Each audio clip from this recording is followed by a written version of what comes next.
Hi guys, and welcome back to Ask Rhyce, where I answer your questions about real estate. This week, look, lots of questions at the moment regarding the changing market. And I just want to have a quick chat about what to do in a changing market as a seller.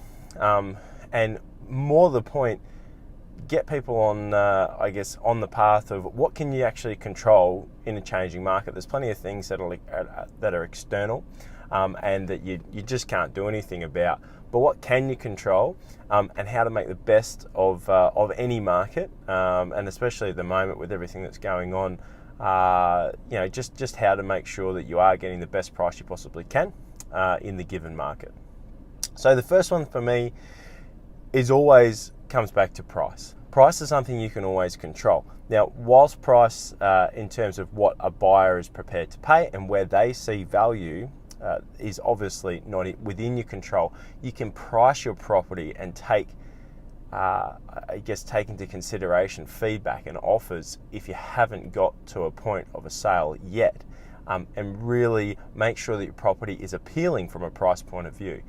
My firm belief is that every property has a logical price that it's worth, but obviously each individual buyer who's looking at your property has their own situation, their own wants, needs, and potentially if they get an emotional connection with the property, or the property really just completes what they're looking for, then maybe they'll pay a bit more than that logical price. But that's something that you're firmly in control of as a seller. You can control what price you're putting out to the market, or you can control the strategy in order to get that correct price. So if that strategy involves not having a price on there, that's another thing that's within your control. You can control that strategy and how your property is presenting to the market from the point of view of a dollar figure, or if you're going with a strategy that doesn't have a listed price, that's still well within your control. So something to consider. If you're not on the track in terms of, if we use the analogy of on track, off track, if you're not getting inquiry, inspections, offers, feedback from buyers, if you're just not experiencing everything, chances are you're not on track and you're actually off track. And if you're off track, price is something that, at the end of the day, price can cure all. No matter what the situation is with the property, price can cure all, but remembering that obviously the objective is to try and get you the best price you possibly can. But it's something that's good to remember. It's in your control. You can change it, and there's nothing wrong with changing a price. Some people have a bit of an aversion to price reductions or changing a listed price and thinking that it'll somehow look poorly to the market. At the end of the day, the market doesn't really care. All they care about is, hey, look, does whatever the price is on the property, does it represent value or not? If it doesn't represent value, they'll move to the next property and you'll help someone else sell their home. If it does represent value, they'll come and have a look at your property, and hopefully you can get into a conversation and get an offer from them and hopefully get the property sold. So price, number one. Number two is presentation. Presentation is 100% within your control. You can control how the property presents on a daily basis. You can control how the property presents in your photos. You can control in terms of the agent that you go with, the presentation, or how they're the intern representing your property. You just have to remember that that's in your control. If the lawns need a mow the lawns. If there's something that's obvious that needs doing, and even if you've got financial constraints, there's always a way to maximize the presentation of a property. My biggest thing that I see on a daily basis is that people undervalue, as a seller, how important cleanliness is. And when I say cleanliness, think of it more like this. If you're a buyer and you walk through a property and there's something and it's not as clean as it possibly can be, immediately your brain is tallying up and going, oh well, I'll need to do that, and I'll need to clean this, and we'll have to look and see if that's is that a bigger underlying problem. If the property is clean, no matter what the standard of property is, whether it's a high-end home, entry-level buying, or a home that's in desperate need of a renovation, you can still present that property and have it immaculately clean, even if it's at the point where it is absolutely crying out for a complete renovation. You can still present the home as being clean and tidy, and think of it as a clean slate for the next buyer coming in. That's something that people very much undervalue, and look, that's definitely in your control. And look, that's just elbow grease. It's not necessarily going to cost you something. If you're not in a position to do it yourself, maybe you do have to invest in someone to get in there and clean it for you. But it's something, again, that's well and truly within your control, and it can have a massive impact on attracting buyers or not attracting, or repelling buyers, let's just say.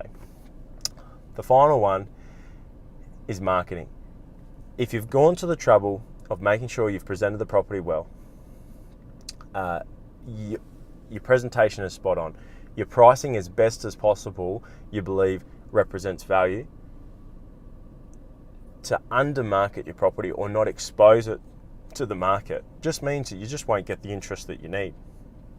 So again, it's something that's in your control. You can control what you invest into your marketing. Again, back to the choice of agent, you can control the agent that you use and how your properties are very much marketed differently from agency to agency or agent to agent.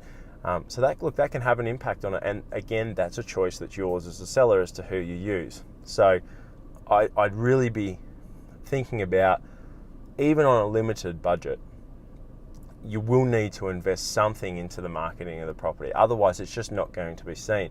You need to make sure your property is front and center where buyers are hanging out. Now, where do buyers hang out? Buyers hang out driving around the suburb. They hang out and looking for signs. So, does your sign look good? Is it neat and tidy itself? Not only the sign, they hang out online. So these days, look, the vast majority of people, I won't say absolutely everybody, but the vast majority of people hang out online. Are you online? And if you are online, what online services are you using? Are you on the major portals, the realestate.com.au, the domain.com? Are you on those major portals? And if you're not, you're just eliminating another portion of the market. That's in your control. You can choose to use these services. You can choose not to use them as well, but it will have an impact on your sale.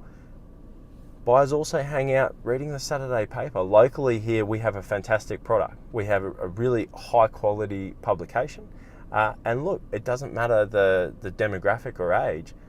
Sometimes this conception that only people of a certain age bracket will read the paper. No, not at all. We get people that grab the paper on a Saturday because it is a good publication locally. I know in some other areas that don't have a lot of options, but locally we do. If you've got that option to you where you are, you should use it. That doesn't mean that you have to necessarily have the largest ad or take out a massive spread. But if you're in there, you're a chance. That's my theory. Now, obviously, certain homes, you want them to look and be of a certain standard in terms of your marketing. But again, if you're limited, at least making sure you get some exposure, again, where buyers are going to see you. That's really important, and it's in your control. You can choose to use these services. Yes, there's cost involved, but in most cases, there's ways and means of us being able to facilitate that to nearly any budget. So something that's really important, and you should keep that in mind. So look, in a changing market, there's still heaps of things you can control. You can't control where the buyer's going to come from. If we knew exactly where the buyer was going to come from, then we would only do that. But we don't. So you need to make sure you've got all bases covered, and as best you can, get exposure across a broad range of marketing methods. So that's the third one. Make sure that your presentation is spot on. And for me, presentation, yes, it's nice fluffy cushions and the styling or staging of property, but cleanliness is highly undervalued. So make sure your property is immaculate as best as you possibly can. Lawns are mowed, gardens are weed free, or at least look trim and neat and tidy.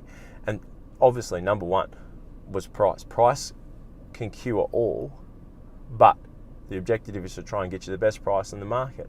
So you really need to make sure that, yes, that's crucial, But those other two are what are going to help you make sure you maximize your price. So guys, look, I really hope that helps. Yes, we've got a changing market at the moment. My best advice to you is focus on what you can control. There are plenty of homes out there where sellers need to sell, and plenty of buyers who need to buy. There's people that have to move regardless of what's going on in the broader market. So if you're selling, they're the people you've got to appeal to. So look, if you have any other questions, feel free to pop them in the comments, and I'll talk to you soon. Thanks.